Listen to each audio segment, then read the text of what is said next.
Isak tangis warnai pemulangan wanita dari Nusa Tenggara Barat yang ditelantarkan karena ditalak dan diusir suaminya. Dinas Sosial memfasilitasi pemulangan seorang wanita dan 2 anaknya ke kampung halamannya.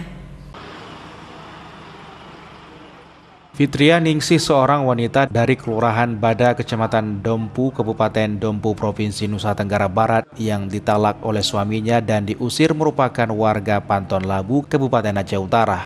Ibu 2 anak ini ditampung di rumah Ibu Nurjanah Agani di Desa Gelanggang Tengoh, Kecamatan Kota Juang Biren, yang sudah hampir 2 pekan mereka tinggal di sana.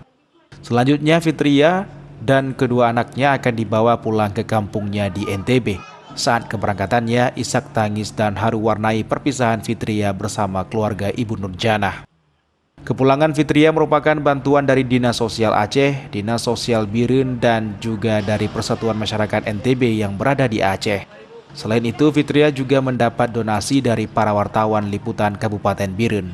Karena tadinya kan saya dipukul, terus saya diceraikan, ditalak 3 langsung saya sama suami. Tadi habis saya diceraikan dan ditalak, dipukul dan ditalak, lalu saya diusir gitu sama suami. Jadi pihak keluarga suami pun nggak ada lagi yang mau urut dan peduli sama kami, sehingga cucu kandung sendiri pun diusir sama mereka semua gitu.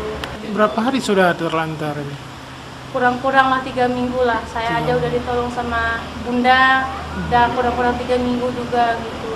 Saya berterima kasih banyak-banyak lah, terutama kepada bunda ini. Kalau bukan bunda yang membawa saya ke bunda ini, mungkin saya pun nggak bisa berjumpa dengan kakak, abang, dan semua yang ada di sini. Sosial untuk fasilitasi untuk membawa pulang Fitria Ningsih ke Lombok melalui kerjasama Dinas Sosial Biren dengan Dinas Sosial Aceh dan Persatuan Masyarakat NTB di Aceh.